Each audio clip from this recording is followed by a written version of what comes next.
ब्रह्मानन्दं परमसुखदं केवलं ज्ञानमूर्तिं द्वन्द्वातीतं गगनसदृशं तत्त्वमस्याधिलक्ष्यम् एकं नित्यं विमलमचलं सर्वधी साक्षिभूतम् भावातीतं त्रिगुणरहितं सद्गुरुं तं नमामि।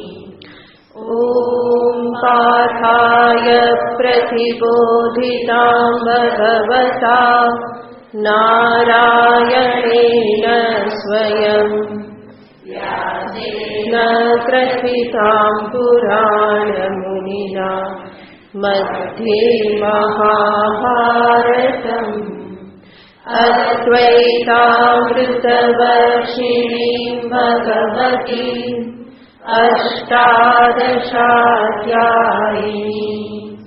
अम्ब त्वामनुसन्दधामि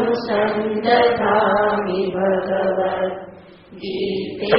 भगवद्वेषिणीम् यं ब्रह्मा वरुणेन्द्ररुद्रमरुतः स्तुन्वन्ति दिव्यैस्तवैः वेदैः साङ्गपदक्रमोपनिषदे गायन्ति यं सामगाः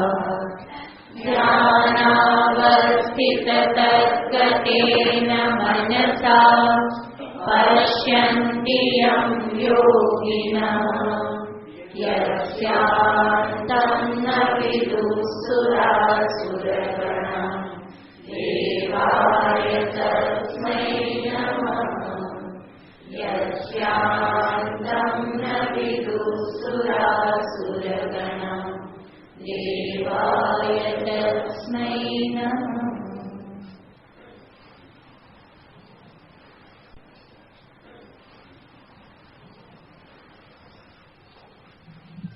श्लोक अर्जुन उवाच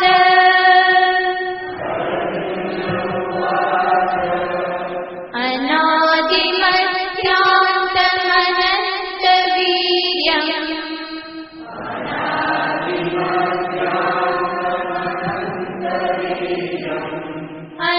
अनन्तबाहुं शशिसूर्यनेत्रम्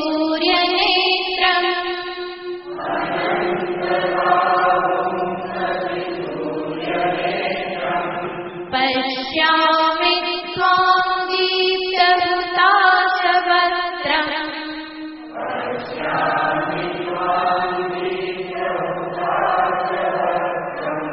स्वतेजसा विश्वमिदं तपन्तम्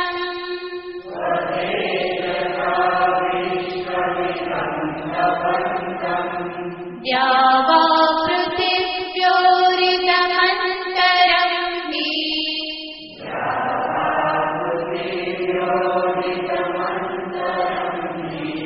व्याप्तं त्वयैकेन दिशश्च सर्वाः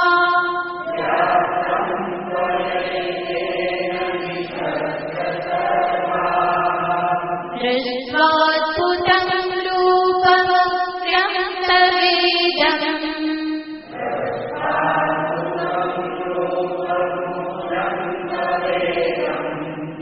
लोकत्रयं प्रव्यथितं महात्मन्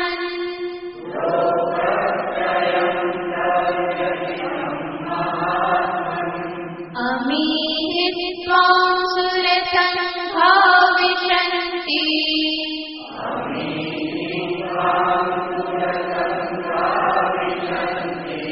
केचित् भीताः प्राञ्जलयो गृह्णन्ति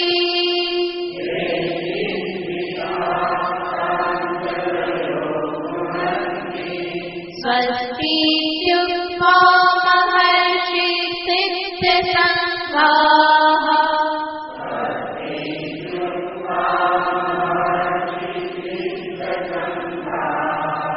स्तुवन्ति त्वां स्तुतिभिः पुष्कलाभिः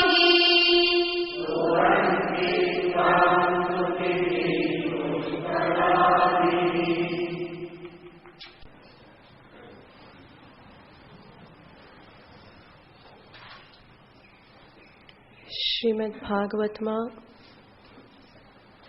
સુખદેવજી મહારાજ પરીક્ષિતને કહેશે,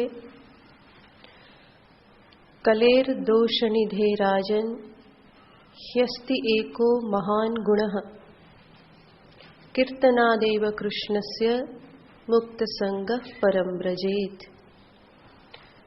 કલેહે દોષ નિધેહે, કલિકાલ કળિયુગ જે છે એ કેવો છે તો કે છે દોષ નિધિ, અનેક પ્રકારના દોષ એમાં રહેલા છે.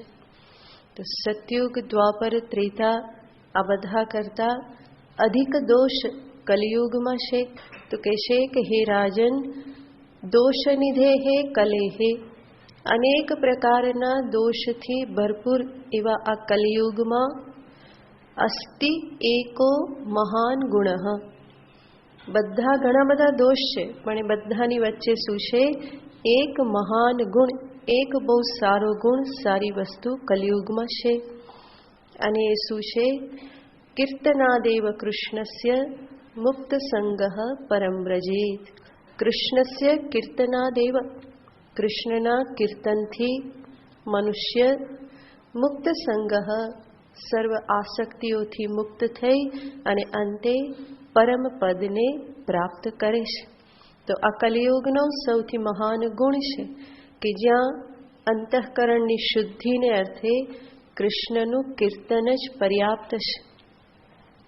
કોઈ વધારે જપ તપ મહાયજ્ઞો કરવાની આવશ્યકતા નથી, કારણ કે કલિયુગમાં એ સંભવ પણ નથી. પરંતુ ત્યાં સંભવ શું છે? ભગવાનનું નામ લેવું, ભગવાનના ગુણગાન ગાવા, ભગવાનની લીલા ચરિત્રોનું શ્રવણ કરવું, ચિંતન કરવું, આ બધું સંભવ છે. તો કહેશે કે એના થકી મુક્ત સંગઃ, મુક્ત સંગ એટલે કે જે સંગ આસક્તિઓથી મુક્ત થયો છે એવું મનુષ્ય. આસક્તિથી મુક્ત થવું એનો જે અર્થ છે એનું અંતઃકરણ શુદ્ધ થાય છે, અને એ શુદ્ધ અંતઃકરણમાં આસાનીથી જ્ઞાન પ્રાપ્ત થાય અને અંતે પરમ પદને પામે છે. કઈ રીતે ભગવાનનું કીર્તન, ભગવાનનું સ્મરણ, ભગવાનનું લીલા ચિંતન, આ બધું કઈ રીતે મનુષ્યના અંતઃકરણને શુદ્ધ કરે છે? તો એના માટે પણ ત્યાં બહુ સરસ કહેવામાં આવેલું છે કે આ પ્રમાણે ભગવાનનું કીર્તન કે કથા શ્રવણ કરતા કરતા શું થાય છે? પ્રવિષ્ટ કર્ણરંધ્રેન સ્વાનામ ભાવ સરોરુહમ. ભગવાન શું થાય છે તો કે કર્ણરૂપી રંધ્ર, કાનરૂપી છિદ્રમાંથી અંદર કોણ પ્રવેશ કરી જાય છે? કે ભગવાન અંદર પ્રવેશ કરી જાય છે. એના નામનું કીર્તન થાય, એની કથાનું શ્રવણ થાય તો મનુષ્યના અંતરમાં ઈશ્વરનો, ભગવાનનો પ્રવેશ થાય. અને એ પ્રવેશ ક્યાંથી થાય છે?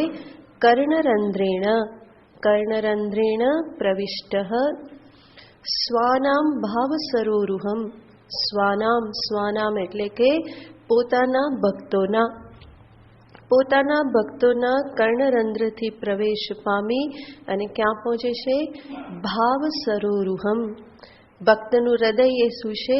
એક સરોવર છે, અને એ સરોવરમાં એક ભાવ, કયું સરોવર છે તો કે ભાવરૂપી સરોવર, ભક્તિરૂપી સરોવર.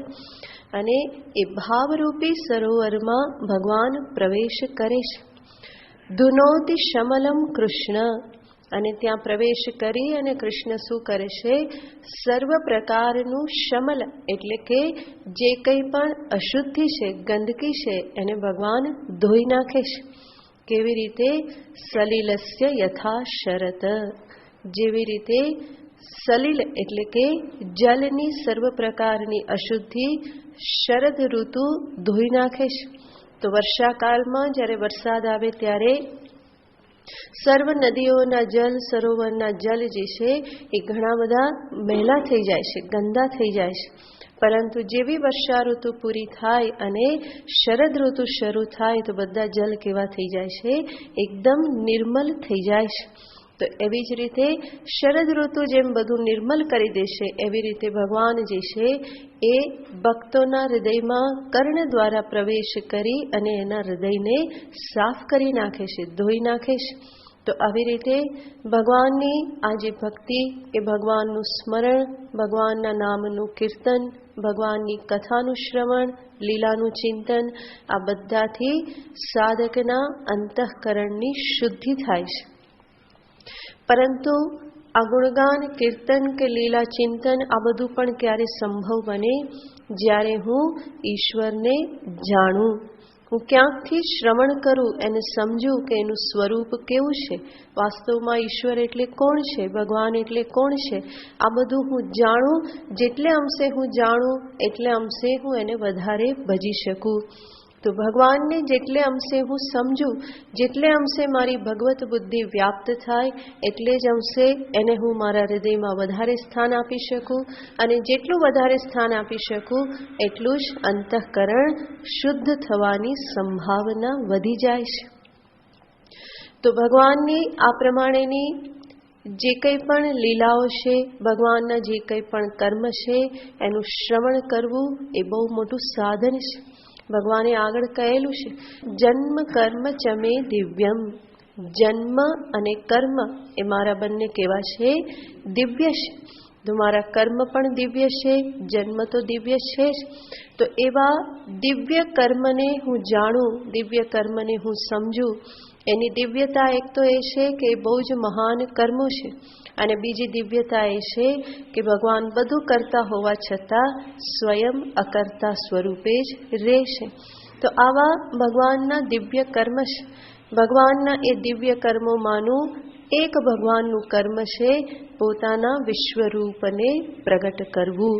તો અહીંયા અર્જુનની સામે ભગવાન પોતાના વિરાટ વિશ્વરૂપને પ્રગટ કરી રહેલા છે. એ પણ ભગવાનનું એક દિવ્ય કર્મ છે.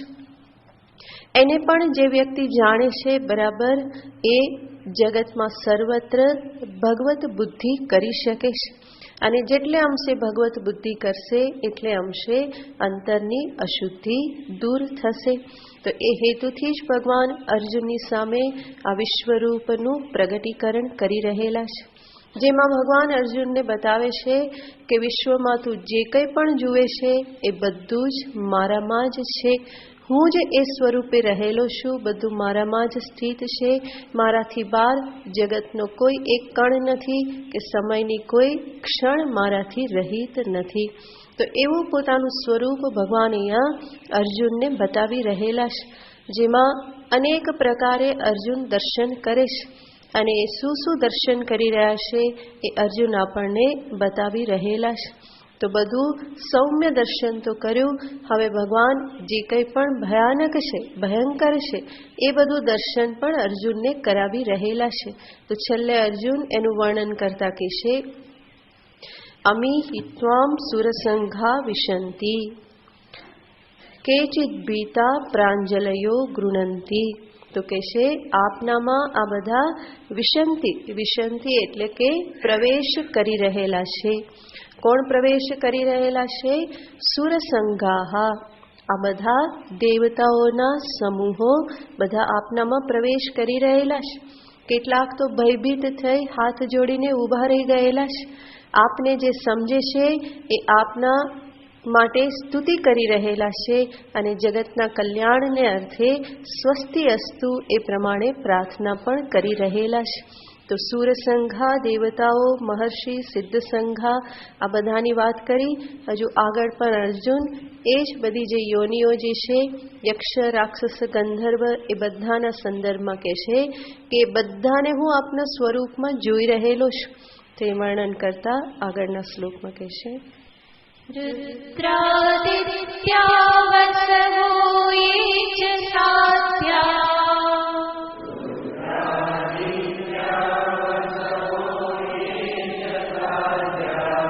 વિશ્વેશ્વિનો મરુતશ્ચોષ્મપાશ્ચ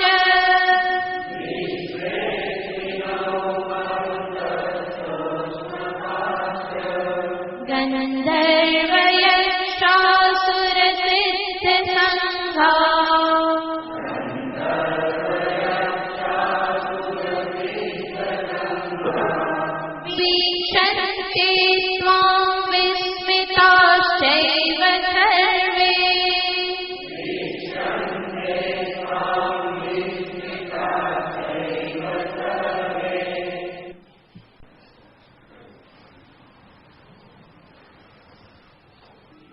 रुद्रादित्या वसवः साध्याः अश्विनौ मरुतश्चोष्मपाश्च विश्वे देवाः। આ બધા ક્યાં દેખાય છે? તો કે ભગવાન આ બધા મને તમારામાં દેખાય છે અને એ બધા તમારું દર્શન કરી રહેલા છે, પરંતુ કેવી રીતે? વિસ્મિતાહ, એકદમ જ આશ્ચર્યમાં ગરકાવ થઈને, વિસ્મિત થઈ અને આ બધા આપના આ ભયાનક સ્વરૂપનું દર્શન કરી રહેલા છે. તો મનુષ્ય આદિની તો વાત કરી દીધી. અહીંયા અર્જુન બીજી બધી જે યોનિઓ છે, ઉચ્ચ યોનિઓ મનુષ્ય કરતાં પણ એના અનુસંધાનમાં વાત કરે છે. કોણ કોણ જુએ છે ભગવાનના સ્વરૂપને? રુદ્રાદિત્યા, રુદ્ર અને આદિત્ય. 11 રુદ્ર, 12 આદિત્ય, 8 વસુ, 12 સાધ્ય દેવો. સાધ્યા એક સાધ્ય દેવ પ્રકારે એક વિભાગ છે, એક યોનિ છે સાધ્ય દેવ. દક્ષ કન્યા, એક દક્ષ કન્યાનું નામ છે સાધ્યા, કે જે ધર્મની પત્ની છે, ધર્મની સાથે જેના વિવાહ થયેલા છે. તો એ સાધ્યાથી જે ઉત્પન્ન થયેલ છે એ 12 એમના પુત્રોને સાધ્ય દેવ કહેવામાં આવે છે. તો એને અહીંયા અર્જુન કહે છે રુદ્રાદિત્યા વસવઃ યે ચ સાધ્યાઃ. તો 12 સાધ્ય દેવ છે. નામ લખવા હોય તો લખી લો. મનુ, હનુમંતા, પ્રાણ, નર, યાન, ચિતિ, હય, નય, હંસ, નારાયણ, પ્રભવ, વિભુ. આ 12 સાધ્ય દેવ કહેવામાં આવે છે. અને એ જ દક્ષની બીજી કન્યા જેનું નામ છે વિશ્વા, અને વિશ્વાથી જે ઉત્પન્ન થયા એને કહેવાય છે વિશ્વે દેવા. તો એ વિશ્વદેવ જે છે એ વિશ્વા કન્યાથી એને પણ ધર્મની સાથે જ વિવાહ થયેલા છે. તો ધર્મની જ દ્વિતીય પત્ની, દ્વિતીય એવી દક્ષ કન્યા વિશ્વા, એનાથી જે ઉત્પન્ન થયા પુત્રો એ બધા વિશ્વદેવ કહેવામાં આવે છે. અને વિશ્વદેવ 10 છે. એ 10 વિશ્વદેવના નામ છે ક્રતુ, દક્ષ, શ્રય, સત્ય, કાલ, કામ, ધુનિ, કુરુવાન, પ્રભવાન, રોમવાન. ફરી બોલું. ક્રતુ, દક્ષ, શ્રવ, સત્ય, કાલ, કામ, ધુનિ, કુરુવાન, પ્રભવાન, રોચમાન. આ 10 વિશ્વદેવ કહેવામાં આવે છે. તો અર્જુન કહે છે કે સાધ્યાઃ વિશ્વે, આ બધા વિશ્વદેવ. અશ્વિનૌ 2 અશ્વિની કુમાર, મરુતઃ 49 મરુત ગણ કહેવામાં આવે છે. અને મરુતઃ ચ ઉષ્મપાહા ચ, ઉષ્મપાહાનો અર્થ થાય છે પિતૃગણ, બધા જ પિતૃઓ. એને ઉષ્મપા એટલા માટે કહેવામાં આવે છે કે હંમેશા ગરમ ગરમ ખાનારા પીનારા છે. પિતૃઓને કેવું આપવું પડે? ગરમ ગરમ ખીર ને વડા આપવા પડે ને. તો એ ગરમ ખાનારા છે, હંમેશા ગરમ ખાય છે, એટલા માટે એમનું નામ છે ઉષ્મપાહા. ઉષ્મપાહા એટલે બધા પિતૃઓ. એટલું જ નહીં, ગંધર્વ, યક્ષ, અસુર, સિદ્ધ સંઘાહા, બધા ગંધર્વને પણ અર્જુન જોઈ રહેલા છે. ગંધર્વમાં પણ અનેક પ્રકારના ભેદ કહેવામાં આવે છે. હા હા, હું હું, આ બધા એના વિભાગ છે. એક ગંધર્વ વિભાગનું નામ હા હા, બીજાનું નામ છે હું હું. કારણ કે એ લોકો ગાન કરનારા છે ને, તો હા હા હું હું કરતા હશે. હંમેશા નૃત્ય ગાન કરનારા છે. તો સામગાન કરનારા, નૃત્ય ગાન કરનારા ગંધર્વ છે. અને સામગાનમાં બધું આવતું હોય છે, હા ભૂ હા ભૂ હું, આવું બધું આવે. તો એના આધારે વિભાગ પડેલા છે. તો નૃત્ય અને ગાન કરનારી જે યોની જે છે એ ગંધર્વ યોની, એમાં ઉત્પન્ન થયેલા ગંધર્વ. આગળ કહેશે યક્ષ. યક્ષ પણ એક યોની છે. જેમ કે કુબેર જે છે એ યક્ષ યોનીમાં છે. તો યક્ષ, અસુર, અસુર એટલે રાક્ષસ, અસુર. તો વિરોચન આદિ રાક્ષસ છે. અને સિદ્ધ સંઘાહા, બધા સિદ્ધ પુરુષોના સંઘ. આ બધા સર્વે, અર્જુન કહેશે કે આ બધા વિસ્મિતાહા ત્વામ વીક્ષંતે, આ બધા જ એકદમ જ વિસ્મિત થઈને, આશ્ચર્યચકિત થઈ અને આપને જોઈ રહેલા છે. અને એ બધાને વિસ્મિત થયેલા કોણ જોઈ રહેલા છે? અર્જુન જોઈ રહેલા છે. તો એ બધા તો ભગવાનના વિશ્વરૂપને જુએ છે. અને અર્જુન આ બધાને જુએ છે કે આ બધા ભગવાનને જોઈને કેવા થઈ ગયેલા છે? વિસ્મિત થઈ ગયેલા છે. પોતે પણ થઈ ગયા છે, પોતે પણ વિસ્મિત થઈને જ જુએ છે. પણ હજુ હમણાં વાર છે. પછી કહેશે કે મને પણ એવું જ થાય છે. આગળના શ્લોકમાં પણ હજુ એ પોતાના ધૈર્યને ધારણ કરીને રહેલા છે. હજુ તો બીજાની જ વાત કરે છે. તો ભગવાનનું આ જે ભયંકર રૂપ જે છે એને આ બધા જ જોઈ રહેલા છે. આ બધા શબ્દોથી આપણને ખ્યાલ આવે કે અર્જુન કેટલું બધું વિશાળ દર્શન કરી રહેલા છે. તો આ બધા જે છે ગંધર્વ, કિન્નર, યક્ષ, રાક્ષસ, રુદ્ર, આદિત્ય, એ કોઈ પૃથ્વીલોકમાં તો રહેલા નથી. પિતૃઓ કોઈ અહીંયા રહેલા નથી. તો પિતૃલોક, સ્વર્ગલોક, ગંધર્વલોક, આ બધા જ લોકનું એક સાથે અર્જુન દર્શન કરી રહેલા છે. તો કેટલું બધું વિશાળ વિસ્તૃત દર્શન અર્જુન કરી રહેલા છે. ભગવાનનું વિશ્વરૂપ કેટલું બધું વિરાટ છે, કેટલું વિશાળ છે. એ બધાને એક સાથે અર્જુન આમાં જુએ છે. તો સ્વાભાવિક જ છે કે આશ્ચર્ય થાય જ. તો બીજા બધા તો આશ્ચર્યથી જુએ જ છે. અર્જુન સ્વયં પણ આશ્ચર્યચકિત થઈ ગયેલા છે. તો આગળ એ પોતાની પણ હવે વાત કરશે. અત્યાર સુધી તો બીજાને કહું કે બીજાને બીક લાગે છે અને બીજાને આશ્ચર્ય થાય છે, પણ હવે પછી પોતાનો પણ સમાવેશ કરી દેશે આગળના શ્લોકમાં. રૂપં મહત્તે બહુવક્ત્ર નેત્રં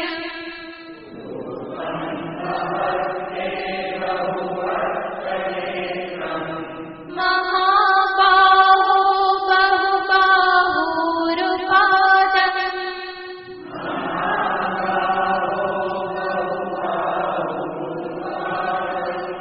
બહુદરં બહુદંષ્ટ્રાકરાલં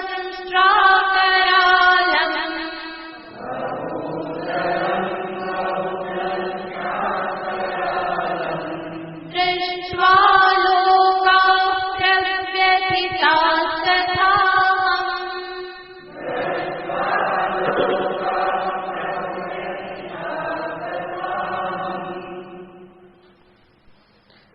લોકાહ પ્રવ્યથિતાહ.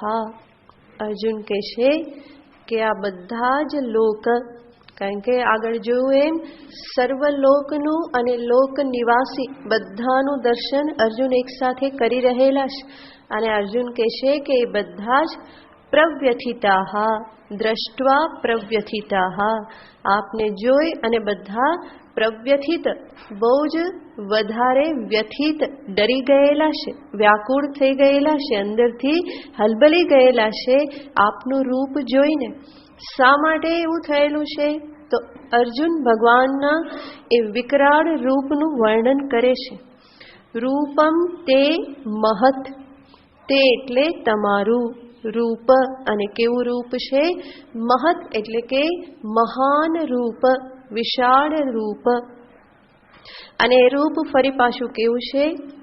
બહુવક્ત્ર નેત્રમ, ભગવાનના આ રૂપમાં એમના અનેક મુખ છે અને અનેક એમાં નેત્ર છે. તો કોઈ એક મુખ નથી, પરંતુ કેટલા છે? હજારો સહસ્ર મુખ છે. પાછળ ચિત્રમાં તો 15-20 બતાવ્યા હશે, પરંતુ વાસ્તવમાં કેટલા છે? તો કે હજારો મુખ છે. કારણ કે હું અહીંયા કહું એટલે બધા ત્યાં જુએ છે. આમાં જે છે બધું એમાં નહીં હોય. પેલા મને થતું બધા આમ કેમ જુએ છે, પછી આજ ખબર પડી કે ત્યાં લગાવેલું છે. તો ભગવાન અહીંયા જે રૂપ ધારણ કરેલું છે અને અર્જુન જે વર્ણન કરે છે એ બધું તો ચિત્રકાર એમાં ઉતારી શકે એમ નથી. તો ભગવાનના અનેક મુખ છે, સહસ્ર મુખ અને સહસ્ર નેત્ર. અને ભગવાનના મુખ એટલે માત્ર મનુષ્યના જ મુખ ત્યાં છે એવું નથી, પરંતુ દેવોના મુખ પણ ભગવાનના મુખ છે. પશુ પંખીઓના મુખ પણ એ જ છે. જંગલી પશુઓના મુખ જે છે એ પણ કોનું મુખ છે? એ બધા જ ભગવાનના જ મુખ છે. તો અર્જુનને સર્વ યોનિઓના મુખ જે છે એ ભગવાનના આ રૂપમાં દેખાઈ રહેલા છે.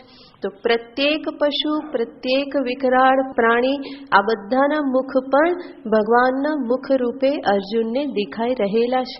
એટલું જ નહીં, સૂર્ય, ચંદ્ર, દિશા આ બધું જ ભગવાનના નેત્ર છે. તો માત્ર આ જ નેત્ર નહીં, પરંતુ આ સર્વ પ્રકારના નેત્ર અર્જુનને દેખાઈ રહેલા છે. તો પશુઓના નેત્રો પણ ભગવાનના નેત્ર છે, પંખીઓના નેત્ર પણ ભગવાનના જ નેત્ર છે. તો ભગવાન તો સર્વરૂપ ધારણ કરે છે. તો એ બહુવક્ત્ર નેત્રમ. અને અર્જુને સંબોધન કર્યું છે મહાબાહો. હે મહાબાહો પ્રભુ, આપનું આવું રૂપ, આપના રૂપને, કેવા રૂપને? બહુવક્ત્ર નેત્રમ, જેમાં અનેક વક્ત્ર અને અનેક નેત્ર છે. આનાથી અર્જુન આપણને કહે છે કે ભગવાનના નેત્ર કેટલા છે? અનેક નેત્ર છે. માટે આ બ્રહ્માંડમાં એવી કોઈ જગ્યા નથી કે જ્યાં ભગવાન જોતા ના હોય. આપણને એવું થાય કે કંઈક છુપાવીને કરીએ, પરંતુ કંઈ છુપાવી શકાતું નથી. સર્વત્ર ભગવાનના નેત્ર રહેલા જ છે. તો સૂર્ય, ચંદ્ર જ ભગવાનના નેત્ર છે, દિશાઓ ભગવાનના નેત્ર છે. તો એના રહિત તો બ્રહ્માંડ ક્યારેય પણ છે જ નહીં. અને કદાચ મનુષ્ય એવું વિચારે કે ના ના, બધાથી છુપાઈને હું કરી લઉં, તો એના અંતરાત્મા રૂપે કોણ રહેલ છે? પરમાત્મા જ રહેલ છે. તો એનાથી એ ક્યારેય છુપાવી શકવાનો નથી. તો જ્યાં પણ છે ત્યાં ઈશ્વર હંમેશા જોઈ જ રહેલા છે. અને આવી જો હંમેશા યાદ રહે તો મનુષ્ય ક્યારેય પણ ખોટું કાર્ય કરે નહીં, ક્યારેય પણ અધર્મના માર્ગે જાય નહીં. કારણ કે એને નિરંતર સ્મરણ રહે કે હું જે કંઈ પણ કરું છું એ કોણ જોઈ રહેલ છે? ભગવાન જોઈ રહેલ છે. માત્ર બહાર કરું છું એટલું જ નહીં, અંદર જે કંઈ પણ વિચાર ચાલે છે એ પણ એ જાણી જાય છે. એટલા માટે બહુ સજાગ રહેવાનું છે. તો અંદરના વિચારો, અંદરની ભાવનાઓ, આને પણ અંતર્યામી પરમાત્મા જે છે એ જાણી જ રહેલા છે. તો આ યાદ જો મને હંમેશા રહે તો હું ક્યારેય પણ અધર્મ માર્ગે જાઉં નહીં, ક્યારેય પણ અનિતિનો આશ્રય હું ક્યારેય લઉં નહીં. તો ભગવાનના અનેક નેત્ર છે, અનેક એમના બાહુ છે, અનેક મુખ છે. બહુ બાહુરૂ પાદમ. બહુ બાહુ એટલે કે અનેક બાહુ છે, અનેક હાથ છે, અનેક ભગવાનના ઉરુ. ઉરુનો અર્થ છે અનેક જાંઘ છે. અને બહુ બાહુરૂ પાદમ, અનેક પ્રકારના ભગવાનના પાદ એટલે કે ચરણ છે, પગ છે. બહુદરમ. બહુદરમ એટલે પેટ પણ કેટલા છે? અનેક છે. અને સૌથી વધારે ભયાનક શું છે? આ બધું અનેક હોય ત્યાં સુધી તો વાંધો નહીં, પરંતુ બહુદંષ્ટ્રા કરાલમ. ભગવાનનું મુખ જે છે એ અનેક મુખ એવા પ્રકારના છે કે જેમાં મોટી મોટી દાઢો અને મોટા મોટા દાંત છે. દંષ્ટ્રા કરાલમ. કરાલમનો અર્થ છે ભયંકર, વિકરાલ. આપણે જેને વિકરાલ કહીએ છીએ જ કરાલમ. દંષ્ટ્રા કરાલમ. તો ભગવાન પોતાનું બીજું રૂપ, જે ભયંકર રૂપ છે, એ અર્જુનની સામે પ્રગટ કરી રહેલા છે. અને એવા વિકરાલ મુખવાળા ભગવાનને જોઈને લોકાહ પ્રવ્યથિતાહ. સ્વાભાવિક જ છે. ક્યાંય પણ એવું મોટું મુખ જોવામાં આવે તો બીક લાગે છે. ઝૂમાં ગયા હોય ને પેલો મગર જો મુખ ફાડે ને તો આપણને એમ લાગે ખેંચી જ રહ્યો છે, હમણાં ક્યાંક ખેંચાઈ જઈશું. એટલે એનાથી કેટલા ફૂટ દૂર ઉભા રહે. તો ભગવાને તો એવા કેટલા મુખ ધારણ કરેલા છે. મગરનું મુખ પણ ભગવાનનું મુખ છે. કેટલાય દેખાતા હશે અર્જુનને. અને એ સિવાય પણ જે પણ વિકરાળ મુખ જે છે એ બધા ભગવાને ધારણ કરેલા છે. તો ભગવાન કહેવા માંગે છે કે આ સર્વ રૂપે તો હું જ રહેલો છું. સિંહ રૂપે, ચિત્તા રૂપે, દીપડા રૂપે, હાથી રૂપે, સુવર રૂપે, સર્વ રૂપે કોણ રહેલ છે? તો કે હું જ રહેલ છું. એ વિકરાળ સ્વરૂપે જ્યાં ક્યાંય પણ તને વિકરાળતા દેખાય છે, ભયંકરતા દેખાય છે, ભગવાન કહે છે એ બધું પણ મારું પોતાનું જ સ્વરૂપ છે. કહેવાય છે કે ભગવાન જ્યારે એક વખત નાના હતા તો એ યશોદા માતા એને બરાબર નવડાવ્યા, સધી જધીને એને તૈયાર કર્યા. પરંતુ ત્યારે વર્ષા ઋતુ ચાલતી હતી. તો જેવા તૈયાર કર્યા તો ભગવાન તો બહાર વરસાદ આવ્યો તો નાનું બાળક છે ને, તો સીધા દોડીને બહાર એ તો તૈયાર કર્યા. કેટલી બધી મહેનત કરી, પરંતુ એ બધી તૈયારી જે કરી હતી યશોદા માતાએ એ બધી ધોવાઈ ગઈ. કારણ કે કૃષ્ણ તો સીધા દોડીને ક્યાં ગયા? તો કે વરસાદમાં નાવા. અને ત્યારે તો ગોકુલમાં બધે માટી માટી, આટલી જેમ રસ્તાઓ થોડા હતા, એ તો માટી ને કીચડ. વરસાદ આવ્યો એટલે બધું આ કીચડ કીચડ થઈ ગયું. તો ભગવાનને તો મજા પડી ગઈ. એમાં જ કૂદકા મારે અને એમાં જ આળોટે.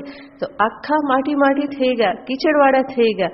આખું શરીર એમનું અને જે કંઈ પણ વાળ હતા એ પણ બધા કીચડવાળા થઈ ગયા. તો એવું રૂપ ભગવાને ધારણ કર્યું. અને પછી એવા રૂપે યશોદામાની સામે આવ્યા. તો યશોદામાં એને જોઈને એવા ખીજાઈ ગયા, ગુસ્સે થઈ ગયા. એ કહે છે કે કનૈયા, લાગે છે કે તું આગલા જન્મમાં જરૂર સુવર હોઈશ, ભૂંડ હોઈશ કે. તો ત્યારે કનૈયાને બહુ હસવું આવી ગયું. તો મનમાં તો એ કહે છે કે માતાજી વાત તો બહુ સાચી કીધી, ભલે ગુસ્સામાં કીધી. કારણ કે સુવર રૂપે પણ હું તો આવેલો જ હતો. હિરણ્યાક્ષની સામે યુદ્ધ કરવા, પૃથ્વીનો ઉદ્ધાર કરવા મેં સુવરનું રૂપ ધારણ કરેલું જ હતું. તો આ રીતે ભગવાન એ બધા જ રૂપને ધારણ કરે છે.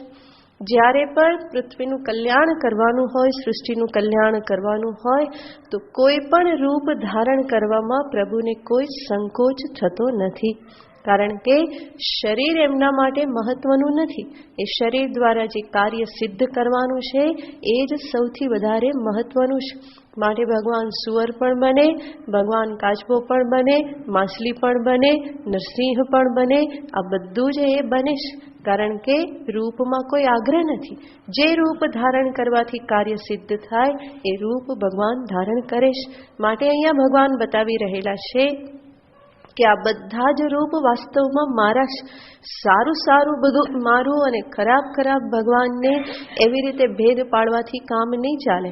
પરંતુ આ આખું વિશ્વ જે છે એ મારું પોતાનું જ શરીર છે. જે કંઈ પણ છે બધું જ મારા અંગભૂત છે. જેવી રીતે મનુષ્યને પોતાના શરીરમાં કોઈ ભેદભાવ હોતો નથી. એના માટે કોઈ એક હાથ મહત્વનો, બીજો મહત્વનો નહીં એવું તો હોતું નથી. ડાબા હાથમાં લાગે તો ડૉક્ટર પાસે ના જાય, જમણા હાથમાં લાગે તો જાય, એવું કરો ખરા કે નહીં? કોઈ પણ હાથમાં લાગે જવું તો પડે જ. તો બંને સમાન છે. જેટલું મસ્તક મહત્વનું છે એટલું જ મલ ત્યાગ કરનારા અંગ જે છે એ પણ મહત્વના છે.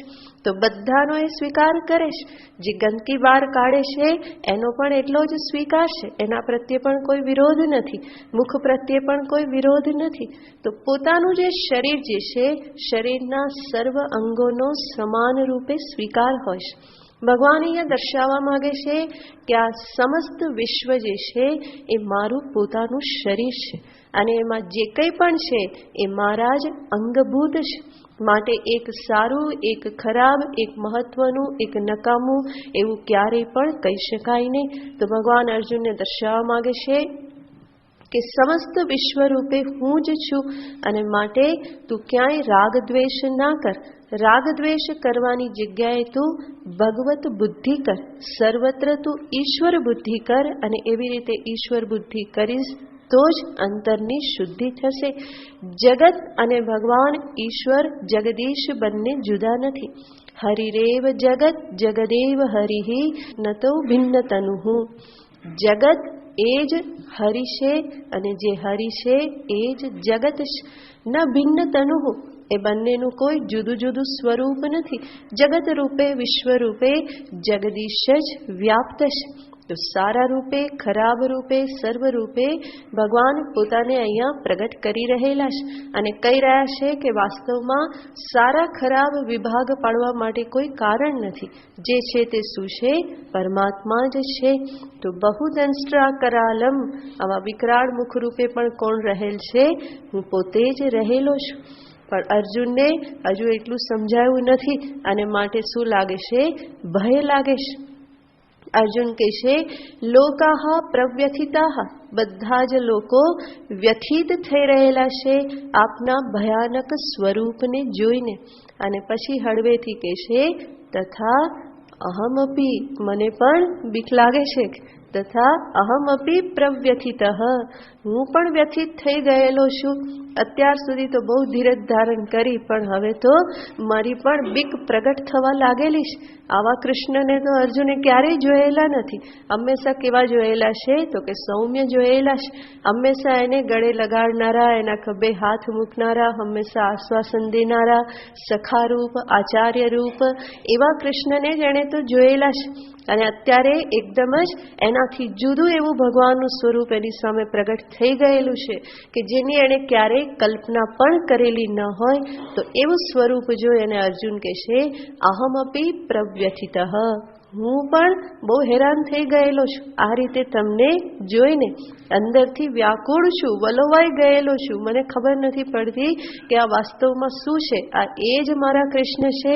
આ એ જ મારા ગુરુ આચાર્ય કૃષ્ણ છે કે કોણ છે? અને એટલા માટે મને બહુ જ બીક લાગી રહેલી છે. તથા અહમપી પ્રવ્યથિતઃ. હજુ આગળ અર્જુન કહેશે કે હવે તો મારી ધીરજનો પણ અંત આવી ગયેલો છે. હવે હું ઊભો રહી શકું એમ નથી. આગળનો શ્લોક.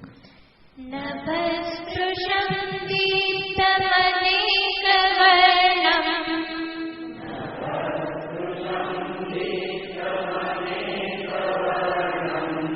વ્યાત્તાનनं દીપ્તવિશાલનેત્રં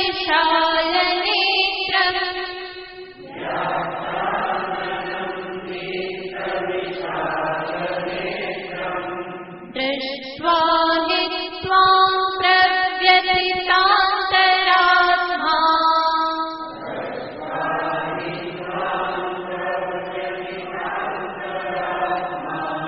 धृतिं न विन्दामि शमं च विष्णो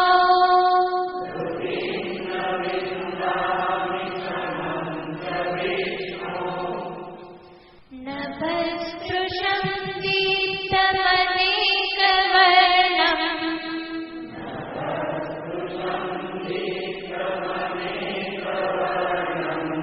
व्यात्ताननं दीप्तविशालनेत्रं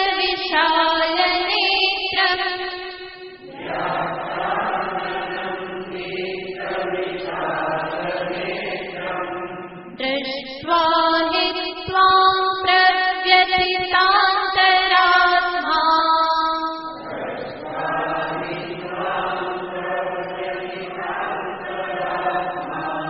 धृतिं न विन्दामि शमं च विष्णो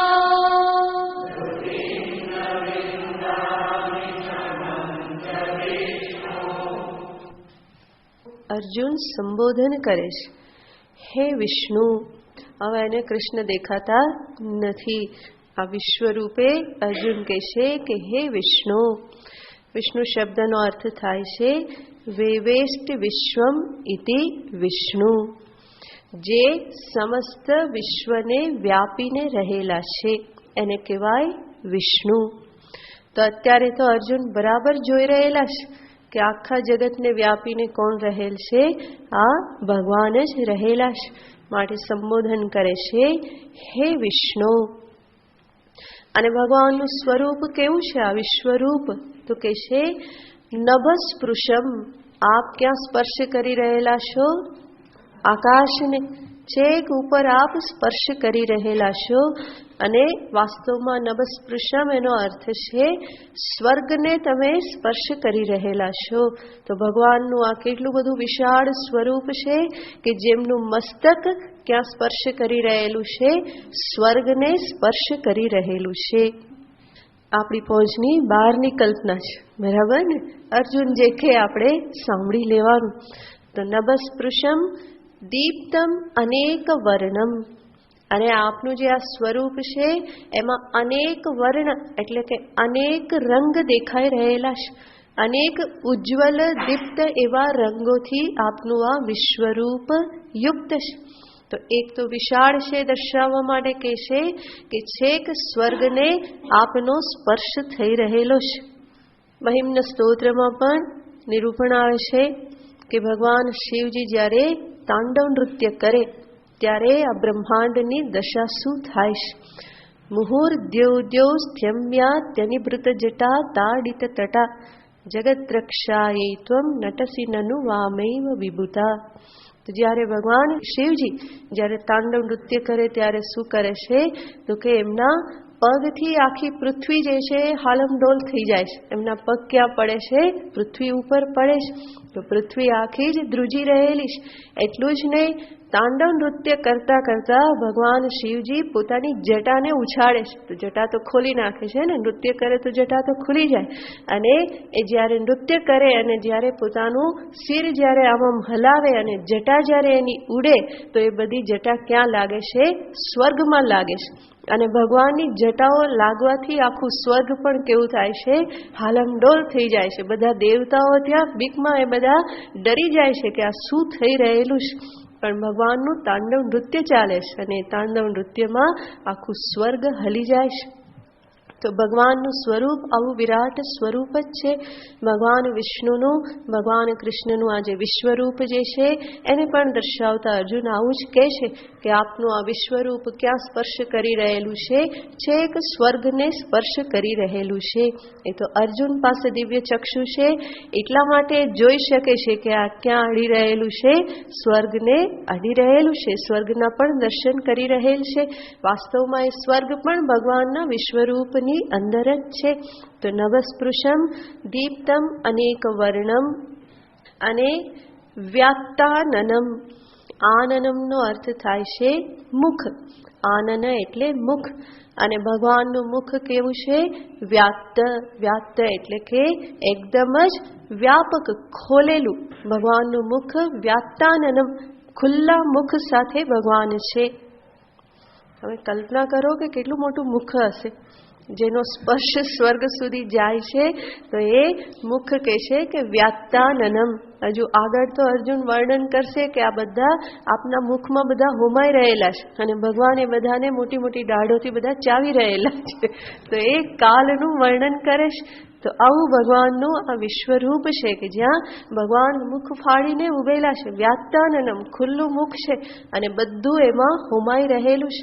જે અર્જુને આગળ પણ કહ્યું કે આ બધા આપનામાં પ્રવેશ કરી રહેલા છે. યક્ષ, ગંધર્વ આ બધા જ આપનામાં પ્રવેશ કરી રહેલા છે. તો ભગવાનમાં પ્રવેશ ક્યાંથી કરે છે? એમના મુખ દ્વારા. તો એ મુખ કેવું છે? વ્યાત્તાનનમ. અને દીપ્ત વિશાલ નેત્રમ. ભગવાનના નેત્ર કેવા છે? વિશાલ, મોટા મોટા નેત્ર છે. અત્યારે કઈ કમલ નયન કઈ નથી દેખાતું. ભગવાનના નેત્ર બધા એકદમ જ વિશાળ છે, ભયંકર નેત્ર છે. અને બધા કેવા છે? દીપ્ત. દીપ્ત એટલે કે એકદમ જ પ્રકાશમાન, એકદમ જ ઉજ્જવલ છે, જેની સામે જોવું પણ બહુ કઠિન છે. તો એવા ભયંકર નેત્ર ભગવાનના દેખાઈ રહેલા છે. આગળ તો અર્જુને કીધેલું હતું હે કમલપત્રાક્ષ. એ બધું ભૂલાઈ ગયું. અર્જુન કે આ ક્યાં કમલપત્રાક્ષને પ્રાર્થના કરી ને ક્યાં સુધી આ બધું શું દેખાવા માંડ્યું? તો વ્યાત્તાનનમ દીપ્ત વિશાલ નેત્રમ. આવું ભયંકર ભગવાનનું રૂપ જોઈ અને અર્જુન કહે છે ત્વામ દ્રષ્ટવા પ્રવ્યથિતાંતરાત્મા. હે પ્રભુ, આવા આપને જોઈને મારો અંતરાત્મા વ્યથિત થઈ ગયેલો છે. હવે લોકનું કહેવાનું અર્જુન ભૂલી ગયા. હવે પોતાની જ કથા કહેવાની જરૂર પડી ગઈ છે. બીજું બધું તો ઠીક, પરંતુ હે પ્રભુ, હવે મને તમારે સંભાળવો પડશે, બહુ હદ થઈ ગઈ. તો પ્રવ્યથિત અંતરાત્મા, મારો જ અંતરાત્મા આકુળ વ્યાકુળ થઈ ગયેલો છે. અંદર મને ડર લાગી રહેલો છે. અને એના પરિણામે શું થાય છે? ધૃતિમ ન વિંદામી. હવે મારા અંતરમાં હું ધૃતિ, ધૈર્યને પ્રાપ્ત કરી શકતો નથી.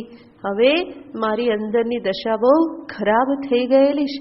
આવા મેં ક્યારેય આપને કલ્પ્યા નહોતા, અને આવું મને ખબર નહોતી કે વિશ્વરૂપમાં આવું બધું દેખાવા લાગશે. પહેલેથી ખબર હોત તો તમને આવી પ્રાર્થના કરત નહીં.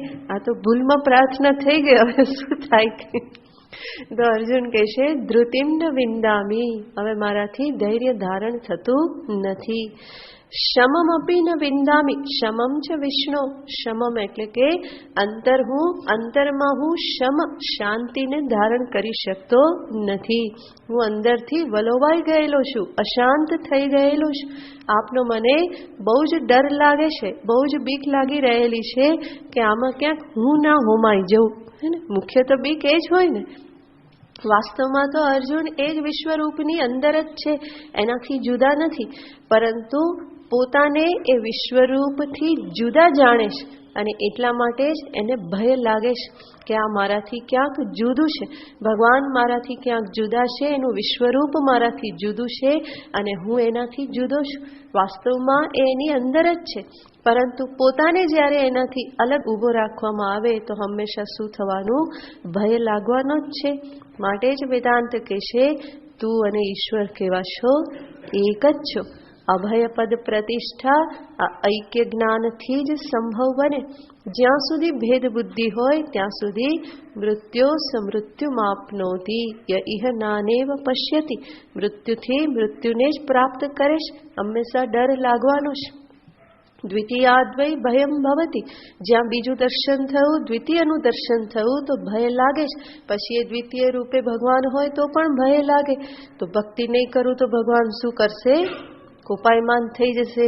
આજ દર્શન કરવા નહીં ગયો એટલા માટે જ મારો દિવસ બગડ્યો. હે, તો ભગવાનને પણ આવી રીતે જોવામાં આવે કે આજે દર્શન ના કર્યા માટે શું થયું? ભગવાનને દુઃખ લાગી ગયું, માટે ભગવાને મારો દિવસ બગાડ્યો.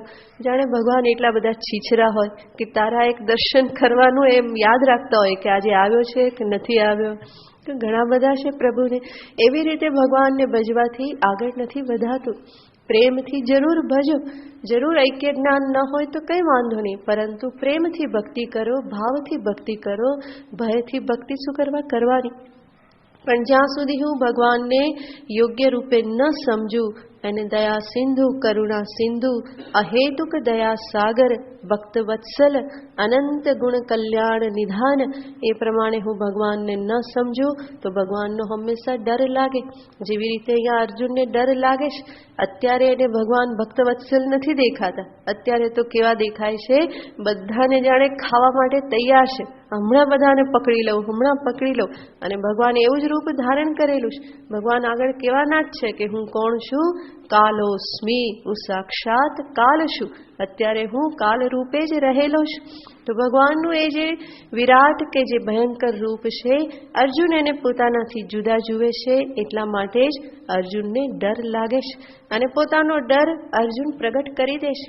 સરળ છે એટલા માટે પોતાની જે સ્થિતિ છે એને એ પ્રગટ કરી દે છે. તમે વિચાર કરો, અર્જુન જેવો મહાન યોદ્ધો, ભગવાન શિવજીની સામે યુદ્ધ કરનારો, દ્રોણનો શિષ્ય, ભીષ્મનો પ્રિય, ભીમનો ભાઈ, આવો મહાન યોદ્ધો જે છે એની દશા કેવી થઈ છે? હમણાં જ જે દશા થયેલી હતી, યુદ્ધમાં આવ્યા અને બે સેનાની વચ્ચે આ જ દશા હતી. ધૃતિમ ન વિંદામી શમમ ચ વિષ્ણુ. બીક લાગે છે, અહીંયા મોહ થઈ ગયેલો હતો તો તાવ આવી ગયો ને જીભ થોથવા લાગી, પરસેવો છૂટવા લાગ્યો. એ સમાન વસ્તુ અત્યારે થઈ રહેલી છે. હવે ધૈર્ય ધારણ થતું નથી. અંતરાત્મા વ્યથિત થઈ ગયેલો છે. અંદર શાંતિ અનુભવાતી નથી. તો આવા મહાન યોદ્ધાને આ કલાક દોઢ કલાકમાં 2 વખત આવી સ્થિતિ પ્રાપ્ત થઈ ગઈ. તો આપણા જેવા સામાન્ય મનુષ્યને થાય એમાં તો કેવું શું? તો આવું કંઈ થાય તો બહુ ખાલી અભિમાન કરીને પકડી ના રાખવું, એને પ્રગટ કરી દેવું કોઈકની પાસે, કે જેથી કરીને માર્ગદર્શન મળે, એમાંથી બહાર આવી જવાય. તો અર્જુન જેવા અર્જુન પણ અહીંયા હલી ગયેલા છે. ધૃતિમ ન વિંદામી શમમ ચ વિષ્ણુ. હજુ આગળ નિરૂપણ કરે છે. દંષ્ટ્રાકરાલાનિ ચ તે મુખાનિ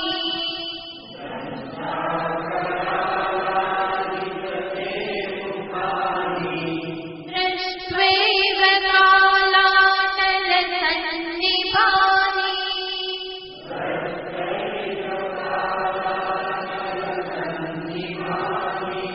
દિશો ન જાને ન લભે ચ શર્મ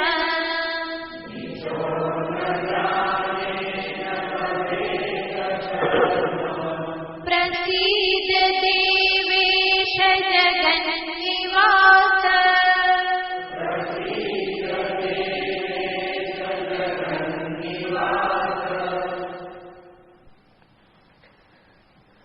અર્જુન સંબોધન કરે છે.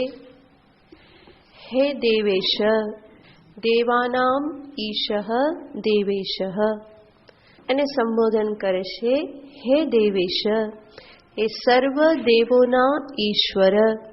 અર્જુન અત્યારે સર્વ દેવોને પણ ભગવાનમાં જોઈ રહેલા છે. તો કે છે હે સર્વ દેવોના ઈશ્વર, હે જગન નિવાસ. જગન નિવાસનો અર્થ છે જગતમાં નિવાસ કરનાર, અથવા તો જગત જેનામાં નિવાસ કરે છે. જે જગતમાં નિવાસ કરે છે, અથવા તો જગત જેનામાં નિવાસ કરે છે. હે દેવેશ જગન નિવાસ પ્રસીદ. અર્જુન ભયભીત થયા, આ બધું થયું, અને હવે શું કરે છે? સમર્પિત થાય છે, પ્રાર્થના કરે છે. અર્જુન જાણે છે કે એમના શરણમાં ગયા વગર, પ્રાર્થના કર્યા વગર આ બધું શાંત થવાનું નથી. કારણ કે માગણી કોણે કરેલી છે? મેં જ કરેલી છે. તો મેં જ આ પેટ ચોડીને પીડા ઊભી કરેલી છે, અને એટલા માટે હવે મારે જ ફરી કહેવું પડશે કે ભાઈ હવે શાંત થાવ. તો અર્જુન પ્રાર્થના શરૂ કરે છે. હે જગન નિવાસ, હે દેવેશ પ્રસીદ, આપ પ્રસન્ન થાવો, મારા ઉપર કૃપા કરો. શા માટે? તો હજુ પોતાની દશાનું વર્ણન કરે છે. દંષ્ટ્રા કરાલાની ચ તે મુખાની. આપના મુખો, અને કેવા મુખ છે બધા? દંષ્ટ્રા કરાલાની, વિકરાળ દાઢ અને આ દાંતને ધારણ કરેલા ભયંકર આવા મુખ. દંષ્ટ્રા કરાલાની તે મુખાની દ્રષ્ટવા, આવા આપના આ બધા વિકરાળ મુખોને જોઈને, કે જે મુખ કેવા છે? તો અર્જુન એના માટે એક વિશેષણ આપે છે. કાલાનલ સન્નિભાની, સાક્ષાત કાળરૂપી અગ્નિની સમાન. છે આપના મુખ જે છે કેવા છે? સાક્ષાત કાલનું સ્વરૂપ છે. અને માત્ર કાલ નહીં, પરંતુ શું? અગ્નિ. અનલ, કાલાનલ, કાલરૂપી અગ્નિ. અનલ એટલે અગ્નિ. અગ્નિને અનલ એટલા માટે કહેવામાં આવે છે, ન વિદ્યતે અલમ ઇતિ અનલમ. અલમનો અર્થ થાય બસ, અને જ્યાં ક્યારેય પણ બસ એવું થતું નથી. જે આપો એ બધું હજમ કરી જાય. તો અગ્નિમાં જે કંઈ પણ આહુતિ આપો એ કેવી થઈ જાય? હજમ થઈ જાય, બધાને એ ગ્રહણ કરી લે. તો અગ્નિદેવ ક્યારેય કહેવાના નથી કે બસ હવે પૂરું થઈ ગયું, હવે કોઈ આહુતિ આપો નહીં. તો જ્યાં અલમ બુદ્ધિ, પર્યાપ્ત બુદ્ધિ, અલમ ન વિદ્યતે ઇતિ અનલમ. તો ભગવાનનું મુખ કેવું છે? અર્જુન કહે છે કે આ અગ્નિ જેવું છે, કાળરૂપી અગ્નિ જેવું છે. અને એવા મુખો દેખાય છે કે જાણે કે બધાને આહ્વાન આપી રહેલા છે કે આવી જાઓ, આવી જાઓ, આવી જાઓ, તમારી જ રાહ જોઉં છું એમ. તો અર્જુન કહે છે કે આવા કાલાગ્નિથી સમાન એવા આપના મુખોને જોઈને, આવી ભયંકરતા, આવી વિકરાળતા જોઈ અને શું થાય છે? દિશો ન જાને. અર્જુન કહે છે હવે મને કોઈ દિશા સૂઝતી નથી, હું મૂંઝાઈ ગયેલો છું. કોઈ દિશા મને અત્યારે સૂઝતી નથી. હું ક્યાં જાઉં, શું કરું તો મને શાંતિ મળે, કંઈ ખબર પડતી નથી. એટલું જ નહીં, આપના આ વિકરાળ રૂપની સામે ક્યાં પૂર્વ છે, ક્યાં પશ્ચિમ છે, ક્યાં ઉત્તર દક્ષિણ, આ કંઈ ભાન પડતું નથી. તો દિશાન લભે, મને કોઈ પણ દિશા સૂઝતી નથી, કોઈ માર્ગ સૂઝતો નથી કે મારી આવી જે દશા થયેલી છે એમાંથી હું કેવી રીતે બહાર નીકળું. દિશા ન જાણે ન લભે જ શર્મ.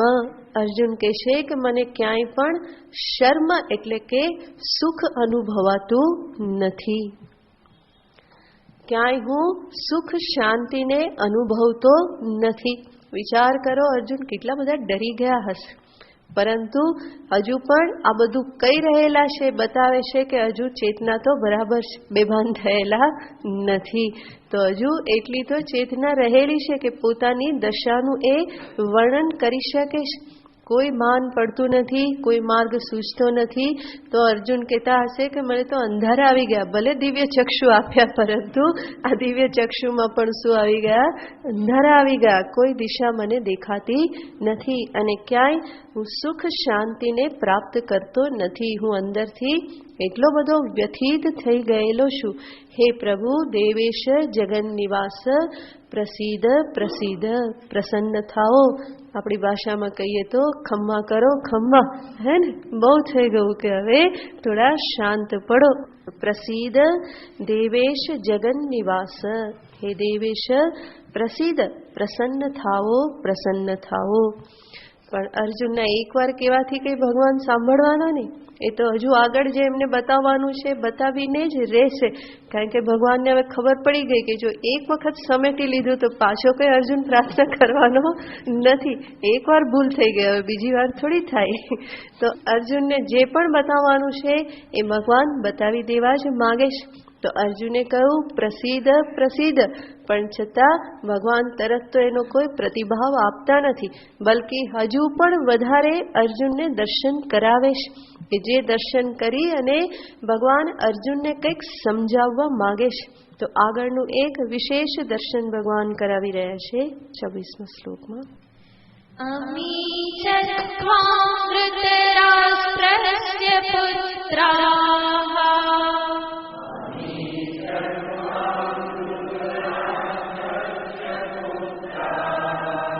સર્વે સહૈવાવનિપાલસંગૈઃ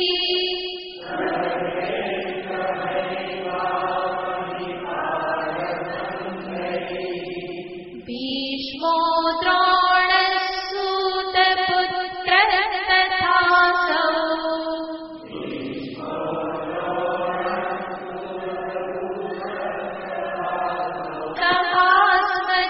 સહાસ્મદીયૈરપि યોધમુખ્યૈઃ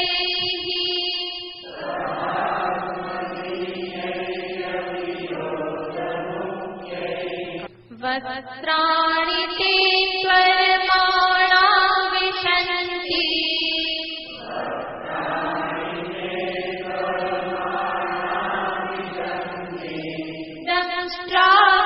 દંષ્ટ્રાકરાલાનિ ભયાનકાનિ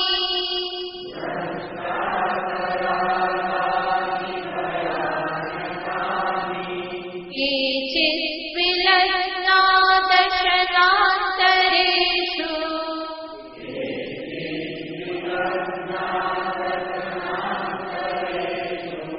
સંદૃશ્યન્તે ચૂર્ણિતૈરુત્તમાંગૈઃ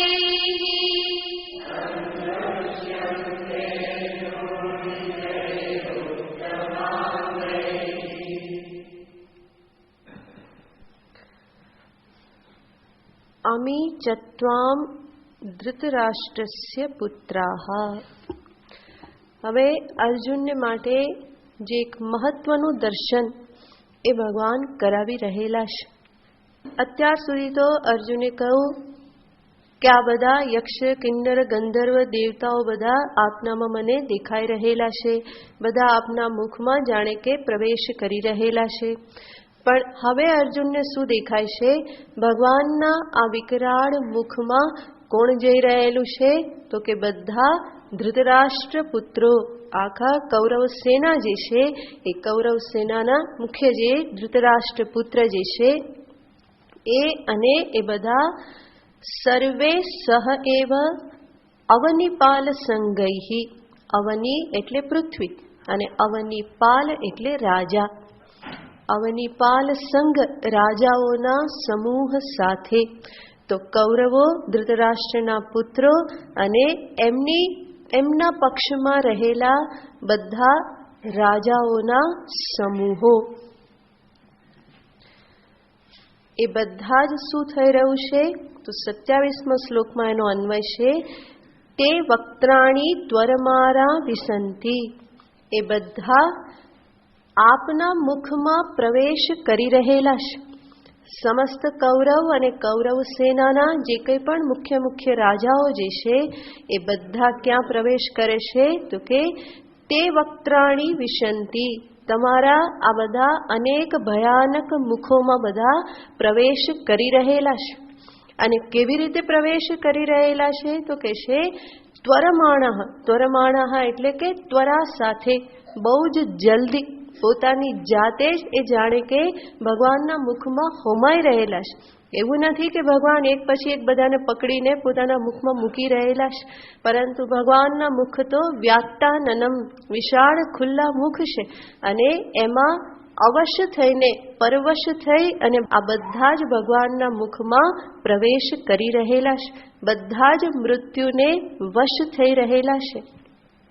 એટલું જ નહીં, એનાથી આગળ અર્જુન જુએ છે, ભીષ્મ દ્રોણ તથા અસૌ સૂતપુત્ર, ભીષ્મ પણ ભગવાનના એ વિકરાળ મુખમાં જઈ રહેલા છે, દ્રોણ પણ જઈ રહેલા છે, અને અસૌ સૂતપુત્ર, અને આ સૂતપુત્ર એટલે કર્ણ. કર્ણ, ભીષ્મ, દ્રોણ, આ બધા જ ભગવાનના આ વિકરાળ મુખોમાં બહુ જલ્દી બધા એમાં જાણે કે પ્રવેશ કરી રહેલા છે.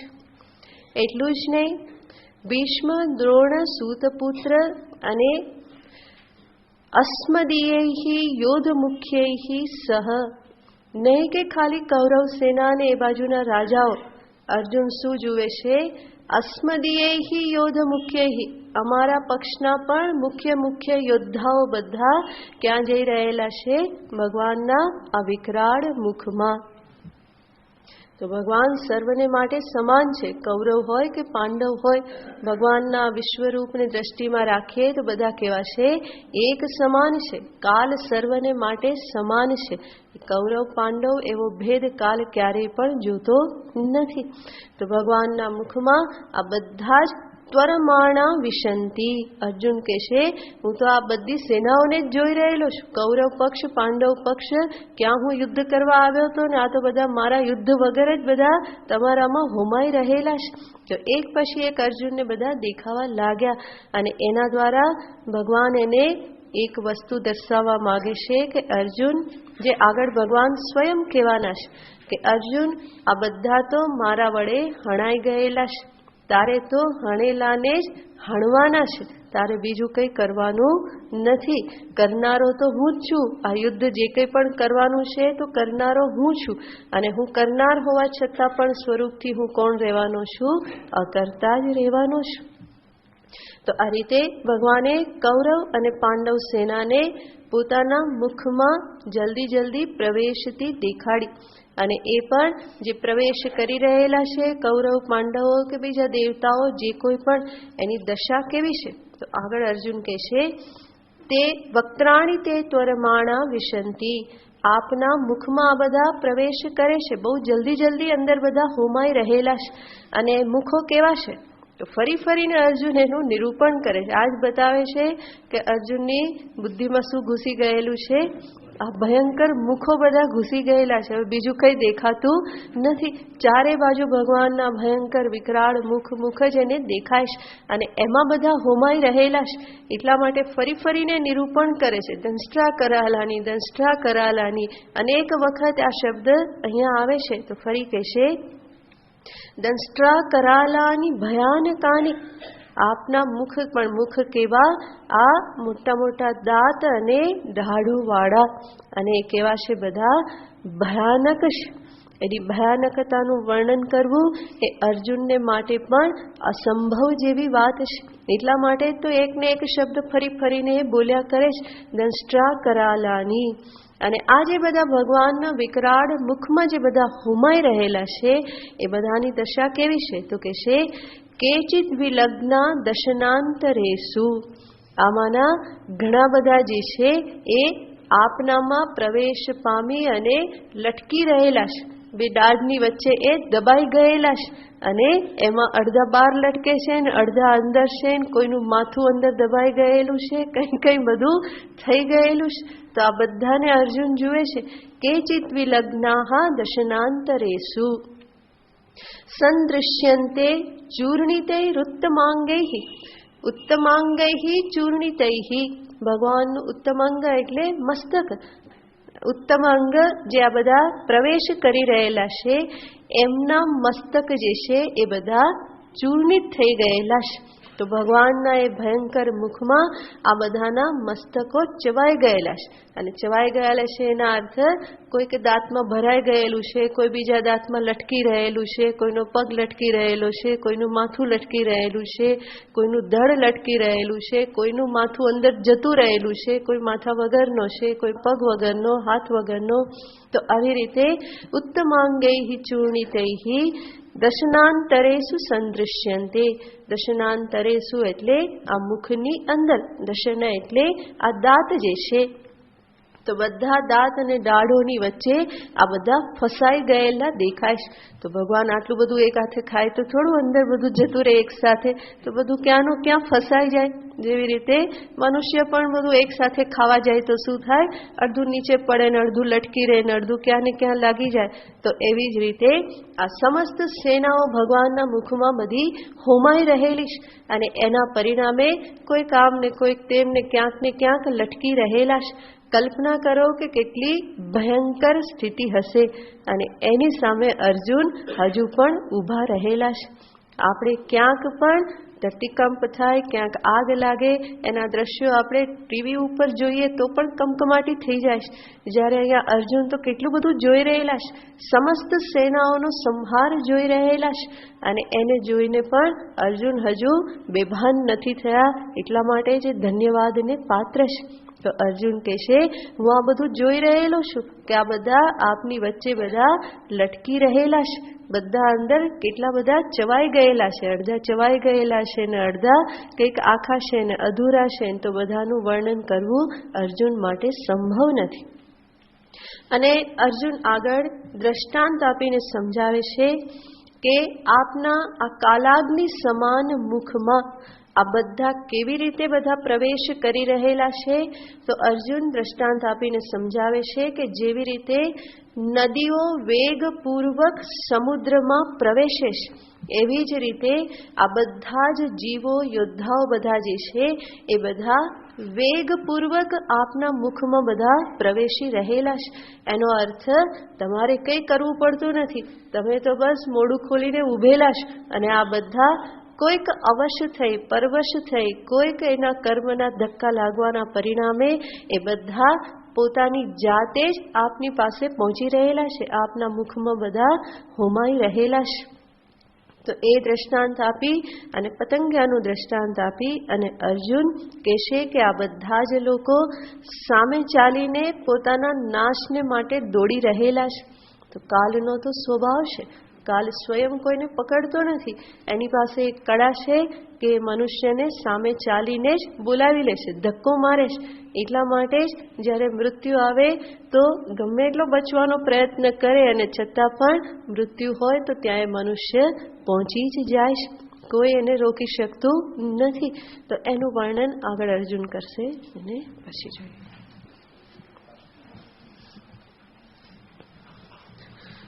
ઓમ પૂર્ણમદઃ પૂર્ણમિદં પૂર્ણાત પૂર્ણમુદચ્યતે પૂર્ણસ્ય પૂર્ણમાદાય પૂર્ણમેવાવશિષ્યતે. ઓમ શાંતિ શાંતિ શાંતિ. હરિ ઓમ શ્રી ગુરુભ્યો નમઃ. હરિ ઓમ.